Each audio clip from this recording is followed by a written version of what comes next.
impromptu one for me. I've never been sergeant in the house before, but for recollection, bathrooms are through this door over there. If there's an emergency, there's only one way in and out, and it's a door over there. I also ask that you please switch off your cell phones, your mobile phones, and that you enjoy the evening. Is there anything that I missed? No? If the fire alarm goes off. Okay, if the fire alarm goes off, that door is the one we go through.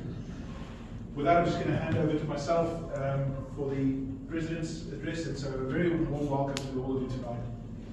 It's cold outside, we've had a long day, and yet you've all decided to show up to invest in your growth and the growth of each other. So for that, I want to give you all a warm round of applause.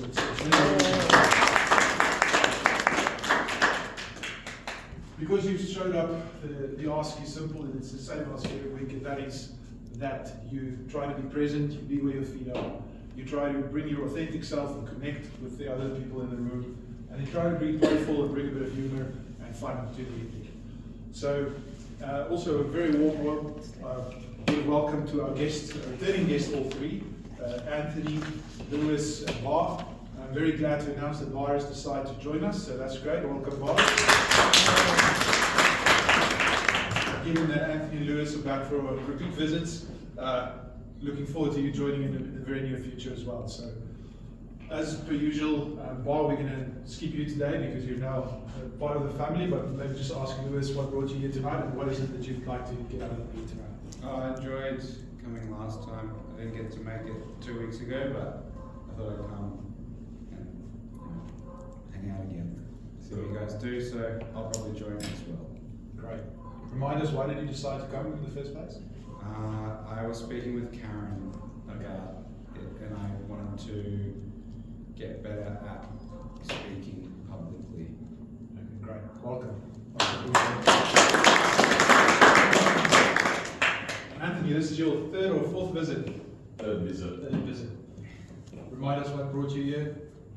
I think, as I was mentioning with Andy earlier, that it's a space where you are uncomfortable, and learning to get comfortable in the uncomfortable is where growth happens, and so I'm here. That's great. Well done.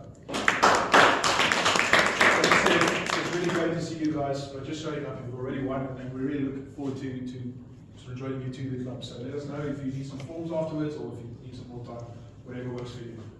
I was going to hand out Paul's name tag, but I think that's all done. So with that, I think we can just begin the meeting. I'm going to hand the gavel to our chairman for the evening, which is Anthony Marion. Anthony.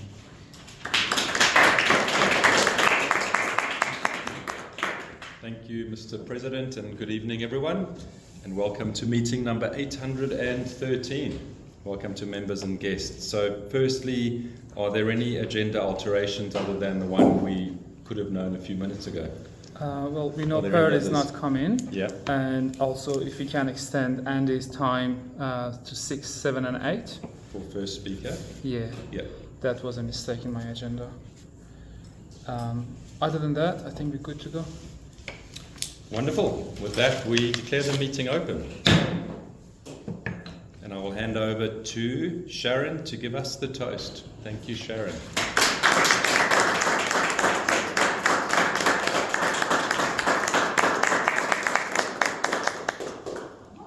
All right. If I could just ask you all to charge your glasses, to make sure you have something in your glass for the toast. Oh, I've already done one.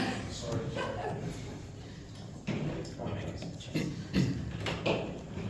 Have you ever gone to the mailbox and some of you may not have, I know someone my age has received a letter that was not a bill. A handwritten letter. It's such a novel thing today, so that's why I thought, what a great thing that I'm going to give a toast to today. So, receiving a letter, a handwritten letter, is pretty special. If you have received one, you'll know.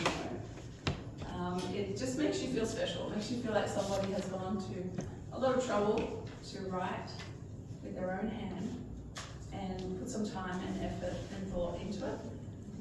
With our lifestyle today with phones and technology, it's all texting.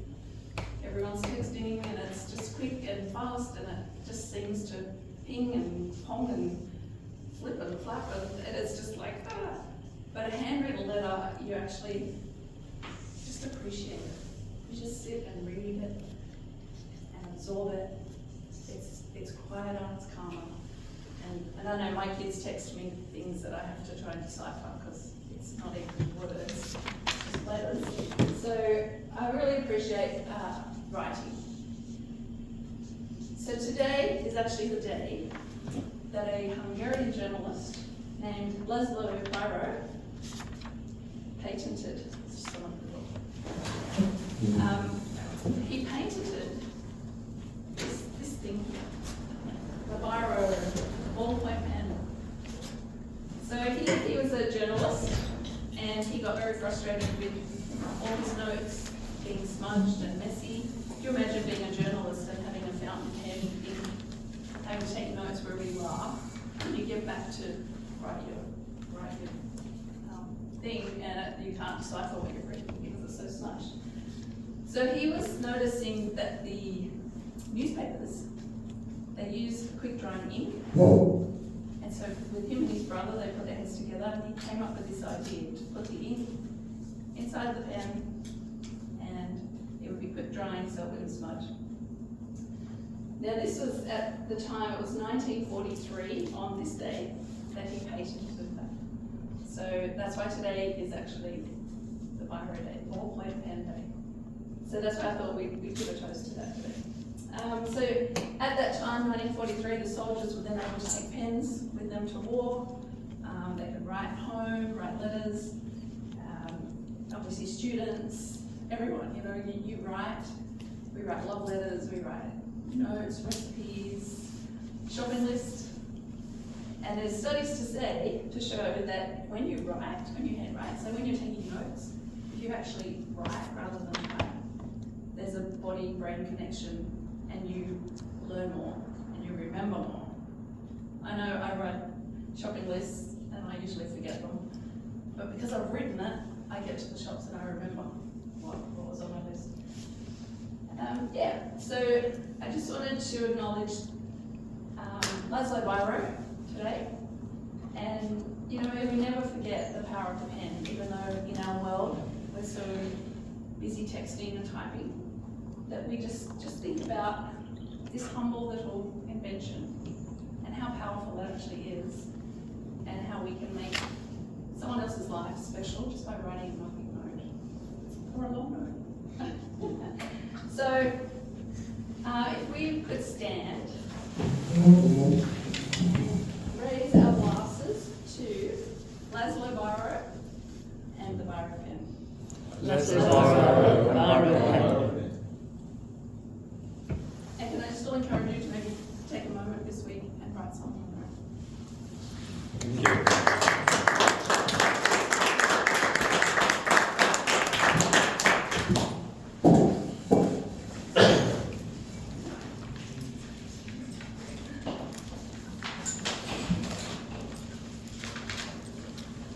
Great. Thank you very much, Sharon, for that toast. Looking forward to Fountain Pen Day as well at some point. We now move on to a very interesting and to some challenging part of the evening, the actual prepared speeches for anyone who doesn't know. And we're in very good hands with Karen in seeing the speeches, so I'll call on Karen to give a bit of an introduction to the formal speech session. Thank you, Karen.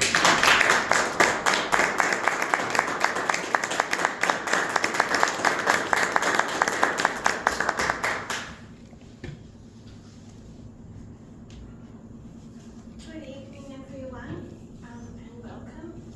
We've now come to the prepared speeches section of the program tonight, and we'll be hearing from two speakers. This is always really exciting to hear other people's stories and other people's thoughts, and it's really great that we can hear them in the form of a prepared speech where someone has sat down and put a lot of thought into how they're going to present their thoughts and present their stories to us.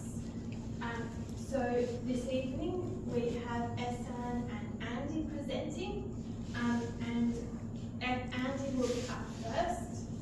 He will be doing a 6 to 8 minute speech. So we will be having the green light at 6 minutes, the amber light at 7 minutes, and the red light at 8 minutes. And Suzanne's just showing us here with the lights. Yeah, thank you. So Andy's speech is Leadership Lessons from Arctic Exploration. And his evaluator this evening will be Ari, and he will just be reading the evaluation objectives just now. So, Andy's speech is on the presentation mastery part. The aim of the speech is to be informative, and his personal aim is to work on vocal variety. And the speech needs to present some learnings to the listeners. Those are the aims. Thank you very much. Please join me in welcoming Andy.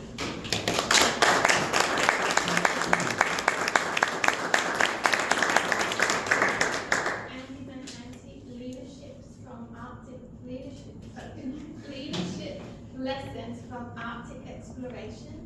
Andy and Andy.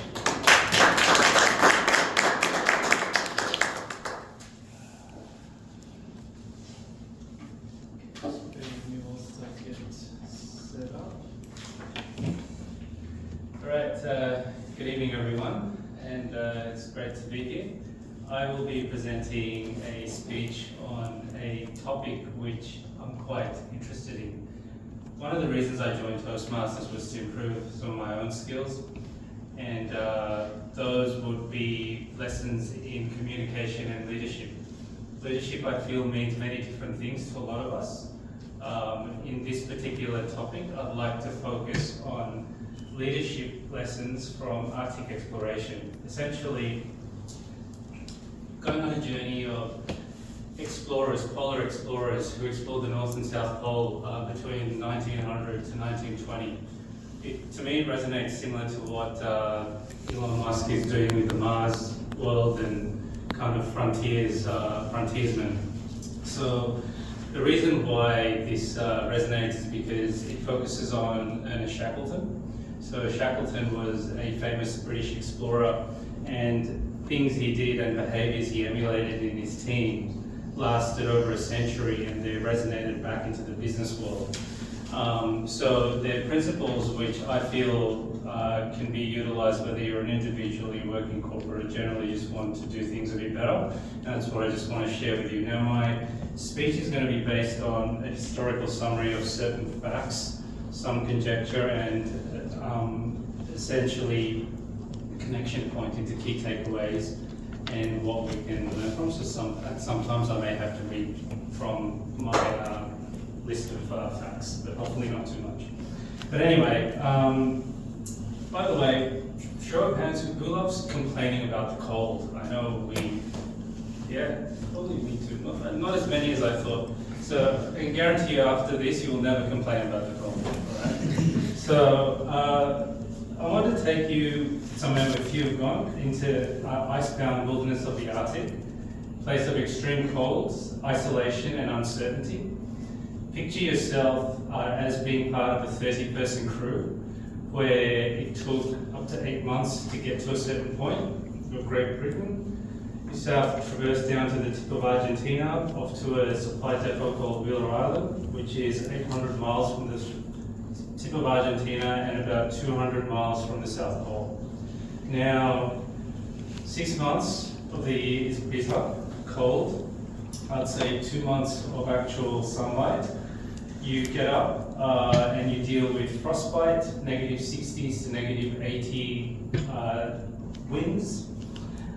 You're dealing with hypothermia.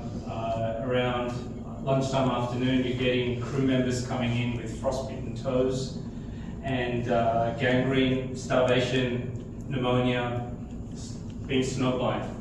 People who've honestly lost the plot and probably started jumping in the water. What do? You're in the middle of nowhere. and essentially it's between your teammates and your leader. So in this journey, it starts in 1914. So Shackleton led the British Imperial Transatlantic Expedition. His ship was called the HMS Endurance. They became trapped and were eventually crushed by ice whilst they were traversing from the southern point of Wheeler Island, which was near Argentina, into the South Pole. Their goal was to traverse from east to west and be the first expedition which actually managed to do it successfully. Now they got stuck, and what followed was one of the greatest survival stories in history. So they made several failed attempts to cross the ice with the 3 lifeboats. And so they were basically had 69 dogs and 3 lifeboats. They were stuck on ice. A historical reading from a sailor said it felt like an almond on a piece of dark chocolate, essentially. That's how far in it was. So no one there could really help them, but they were essentially on land, which was small comfort. Now when the ice started breaking, Shackleton saw no choice but to take the best members of his crew, really put the morale back in and find a path to safety.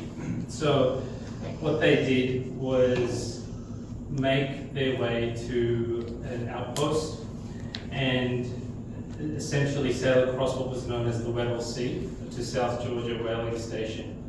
So this whaling station was a place where there was a supply depot. They could essentially do what they needed to head back to Argentina and eventually make it back to the UK.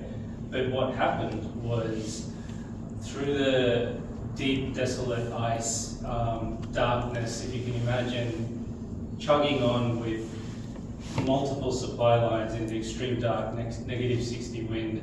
There's no Gore-Tex back then. There was like no modern medicine. You are struggling. You are really struggling. I've been through a polar vortex in my time in Chicago. I know what negative 60 feels like. And I had a grand of gear on me and I was still cold. And these people, it's 100 years ago. So they made it to the outpost. When they made it there, it was abandoned. So imagine yourself as the lead. You're encouraging everyone. You're saying, yep, we can do this. Go, you turn up, no one's there. Now, what happened was he then took his most able-bodied men and decided to sail 800 miles, another 800 miles to Argentina to then call for help. So he made it there in 16 weeks. From there, he essentially made the decision to head back to the UK and send for help, which over the pace of 6 months, boat eventually ended up being sent to where the remainder of his crew was, and every single man who was there was still alive. So the point then becomes, what did he do? Why did so many fail, like Robert Falcon Scott,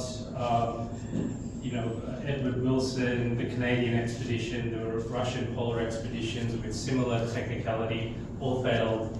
Entire crew members were essentially left to the extremes and perished. But why did Shackleton succeed where others didn't?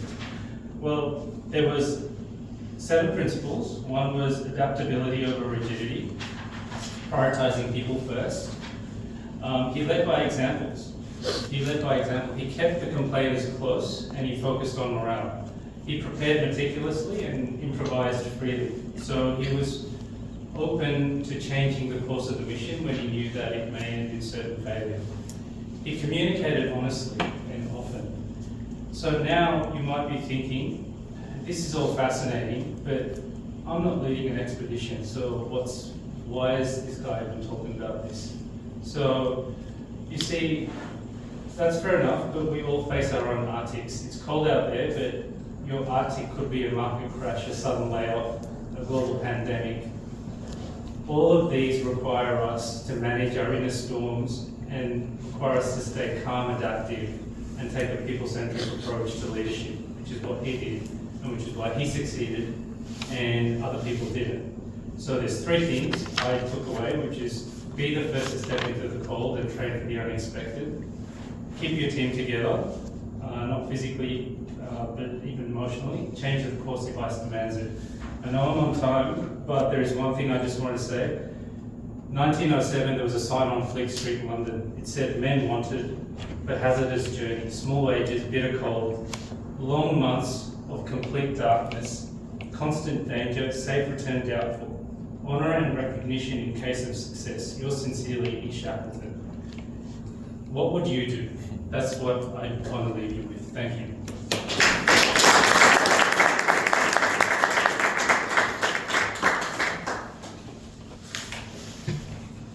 Thank you very much, Andy.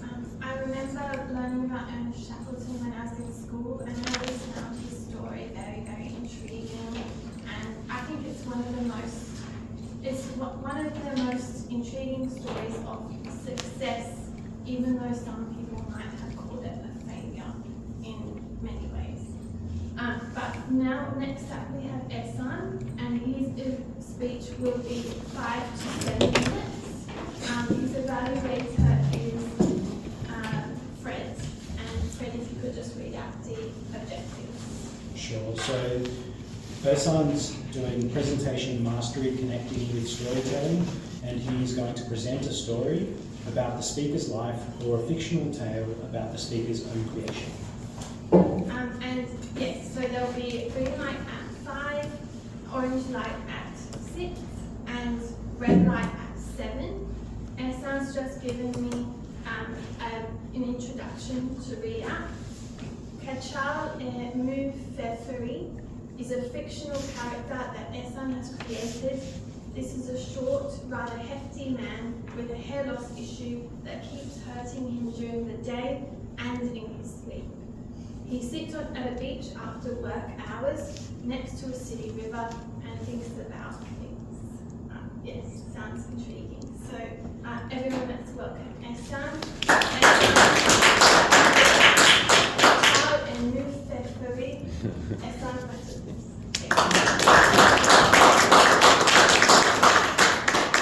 Before I sit down, I'm going to read you the story. So, and I want you to just listen to the story and picture it and see what comes out of it. That's the purpose of storytelling. You don't have to move for the story has to move you.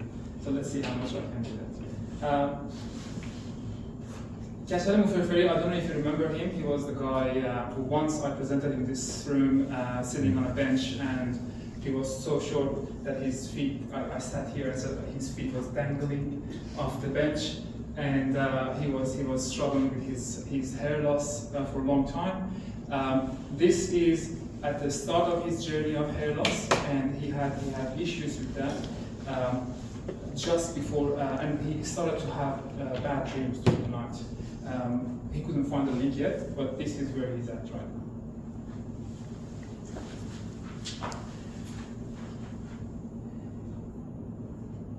He pulled his forefinger on the surface of the timber slab that made the park bench he was sitting on. Looking at that touch, and almost methodically repeated the course that the fingertip sailed over that varnished timber, over the waves of grain and knots. How that varnish was glistening under the sunset's last tries. What a journey it was for his finger. In that wavy and coarse water. Is that how a sailing boat feels sailing on the water? He wondered. All that tingle and excitement under his fingertip rushed up his bones, and it felt nice. It felt zen. It felt like a good way of ending your day, sailing. On that busy park bench, it seemed like he was out of the surrounding world. The rush hour was merged into the rush of the water. The sound of people ruffling in pathways in front of him, all was just the breeze of the sea over his head. The distant seagulls at the bay of the river in front of him, that screeched every so often, were now flying on the wings of his fingerboat down the timber stream. He could hear the friction between his fingertip and the timber in his head. He could hear the friction between his fingertip and the timber in his head. He just noticed. He could. In that noisy riverside park bench, he could hear his finger sound dragging on the piece of varnished timber. He found that saddening. Fascinating, but saddening. That he could hear it in his head, but saddening because the imaginative contemplation was over the second that he realized that he thought of his head again. Sacredly, that he could hear it in his head, but because it was all saddening, the imaginative contemplation was over the second that he thought of his head again. He rushed the hand, the one with the sailing boat on the tip of the finger, over his head, his thinning hair head. Every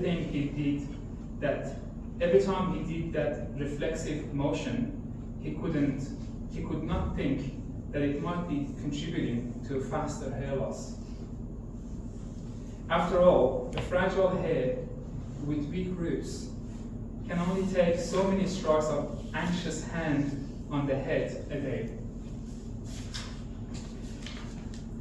He despicably looked at the sailing path on the timber bench and wondered how many more finger strokes could leave a distinctive mark on that piece of timber of that sails and waves.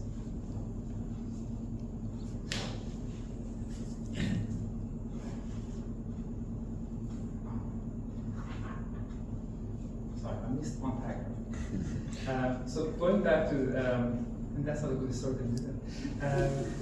So going back, after all, fragile hair with weak roots can only take so many strokes of anxious hand on the head a day. So he slowed down the movement of his hand on the head, so slow that he could hear the soothing sound of that hand brushing on his head. Sound like a river flow, the calm, vast, but unstoppable flow of a river. One that you could enjoy watching or listening from the riverbanks, but definitely would not want to be in it with, or worse yet, without a boat. He opened his eyes as the hand finished its course over the head, front to back only. Did not want to disturb the hair on the opposite direction, as that would be insane and too much damage. He despicably looked at the sailing path on the timber bench and wondered how many more finger strokes could leave a distinctive mark on that piece of timber, of that sails and waves. The river kept flowing, constant, no stop, no change of speed, just flowing from the right to the left of his vantage point on that bench. He noticed he can't hear the river from where he was sitting, but somehow he heard it in his head. It wasn't going to stop, he succumbed. He knew the river will flow and move even at night. He never was there to see it, but it was safe to assume. After all, he had the sound sample in his head that attested to that now. He found that he is smiling to that internal quiff. Oh, how blessed he was that he could make himself laugh. That anecdote made him audibly laugh. No one noticed. He had to go home. Enough people watching and river watching. No one was going to make dinner if he wasn't home to make it himself.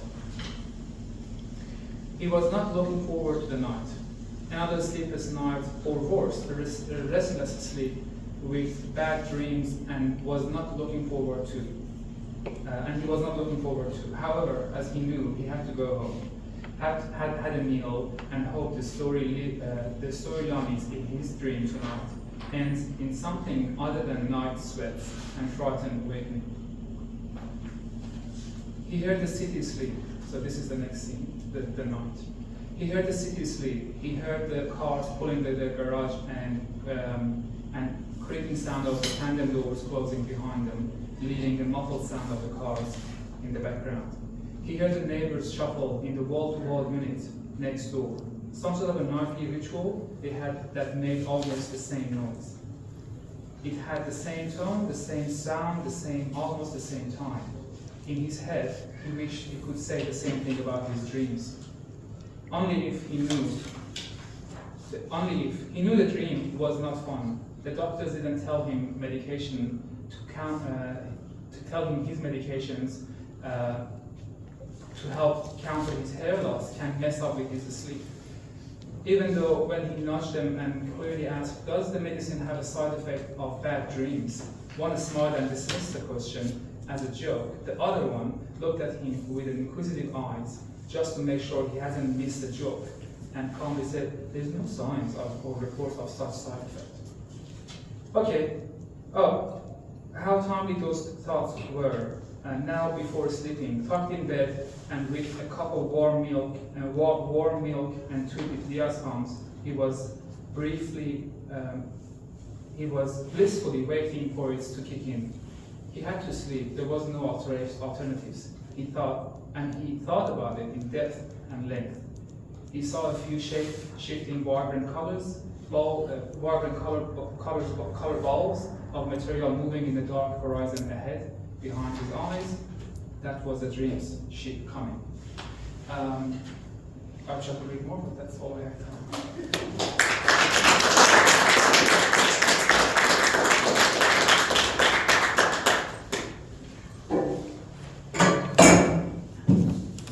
Thank you very much, Ehsan.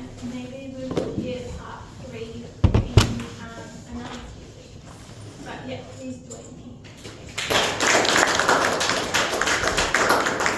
Now we will hear from Ali doing the evaluation for Andy. And his evaluation will be 2 to 3 minutes with a green light on 2, amber light on 2.5, and red light on 3 minutes. Everyone please go ahead.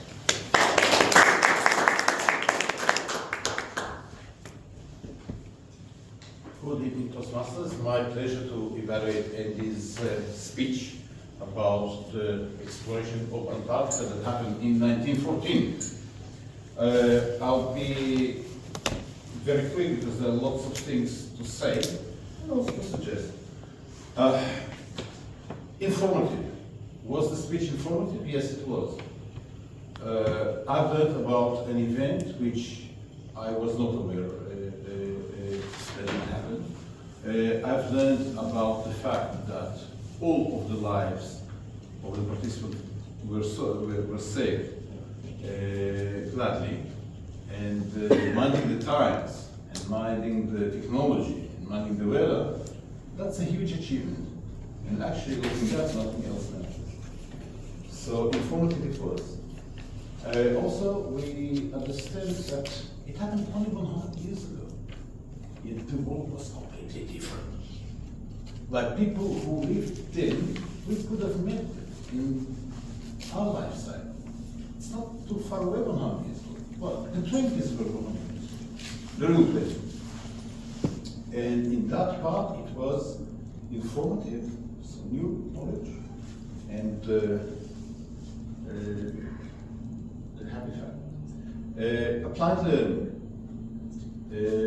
It's good that Andy presented a summary towards the end of what we should get from the speech and from the event, which is prioritizing lives and also the flexibility, despite the fact that everything is planned. Everything is planned, but there is flexibility that good leaders in anything would undertake. And the bad leaders will go with the initial aim, wherever it gets them, till the last breath. So we know who the good leaders are. And I think that the summary at the end just helped us to remember those. Regarding vocal variety, I know that it was Andy's aim, but with vocal variety, you can do many things if the structure of the speech allows it. This speech was made as telling about, and he was telling us about. When you're telling something about, it can be informative, but there are no opportunities for vocal variety. Where those opportunities can arise. Remember the good teachers that we had in high school? What was the difference between them and the boring teachers? They were actors. How about inventing some fake dialogue? Hey lads, with a parrot voice. Everyone going back, everyone going back. I don't know. Or reading those recruiting signs. We need adventures for life or death adventure, whatever. When those little vignettes of fake story, little dialogue are inside the structure, you can very well, right? When you are telling about, it's very hard, very, very hard. Besides, my time is up. It was a good and informative speech which excelled in 2 of the 3 aims, and the third is connected, to my humble opinion, to the structures and not to Andy's. Thank you.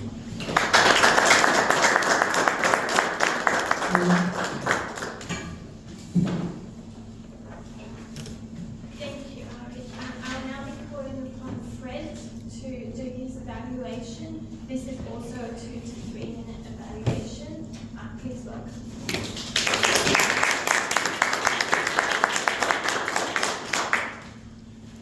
Thank you, Karen, and it is my pleasure to evaluate Ersan today. A story I resonated greatly with my own hair loss journey. He said our introduction. He came in and he told us the background to his story, which was really good. He didn't just go into his story without giving us context. So he gave us that background and he said our intentions and he said, you don't have to move, the story will move you, which really sort of gave the audience what he was going for with this story, which I thought was really good. He sat down, which set the mood for how he was going to deliver the story. It was almost like when you're in a library and someone is reading you a story when you're a kid, or when you're going through that journey of when you're being told a story and you're being taken down a path, which was really good. I enjoyed how he sat down. It was something different, something I hadn't seen before in Toastmasters.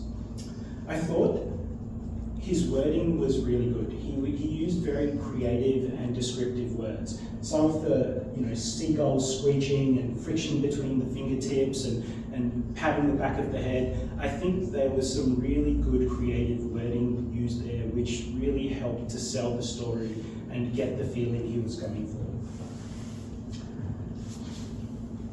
Now, this was a little bit unconventional in terms of what I've seen. In terms of eye contact, he was reading from a book. I'm not sure if that's exactly what Ersan was going for, but I have to say he did come up for eye contact in between stanzas and chapters, and he did give us a little bit of eye contact, and that was good, to maintain a little bit of that contact between reading the story out of his journal. The volume was good. It was understandable, it was clear, everyone knew what Ersan was saying, which was fantastic.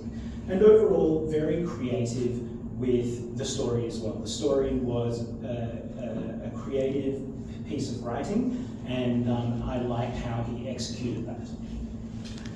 A couple of suggestions with regards to how he could approach this in the future would be, I think there could be a little more vocal variety used. So not necessarily, I think Ari gave some great examples of vocal variety being used in an excitable way. I think that this vocal variety could have been used in a different way, by really sort of slowing down the more meaningful parts of the story and maybe pausing a bit for effect. I think there could have probably been a few more physical gestures, maybe a few more looks at the crowd, a few more gazes, hard gazes and looks. I think that could have been a part of the speech which could have been advanced, and potentially there was a chapter missed. We didn't know it was missed, so Ersan could have probably just gone on and not told us that he missed that part before he went back. Overall, Ersan asked me before the speech to say, how did the speech make you feel? And I think it did move the people in this room. It did make us, it went for that somber mood he was after, and it was a very creative piece of writing in front of the group. So congratulations, Ersan. Thank you very much.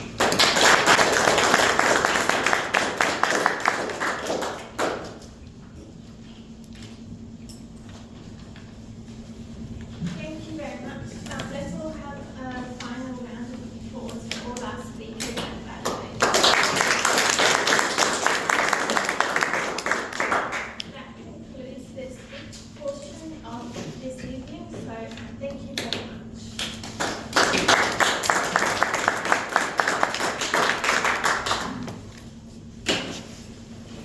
Thank you, Karen, for emceeing the speech section, and thank you to both of the speakers. I know it takes a lot of time and preparation to get ready for the speech, and then also to go up there. I was going to say to stand there, but to stand or sit, however you want to do it. So well done to both of you. I think in particular to the evaluators, that was really excellent. It's hard for all of us to bring up, let's call it criticism, but we all learn so much from that. Like, we all want to hear we're all amazing, we gave incredible speeches, everything else, but it's actually that feedback that you gave which is helping all of us to be better speakers at the end of the day, and it's hard to do. So thank you for being so attentive during the speeches and giving so much valuable feedback, much appreciated. We're now just going to have the votes for Best Speaker and Evaluator, so that's the bottom two sections of the ballot. If you can just write in those and then tear your ballot for anyone who doesn't know, and retain the top portion, including the table topic speaker.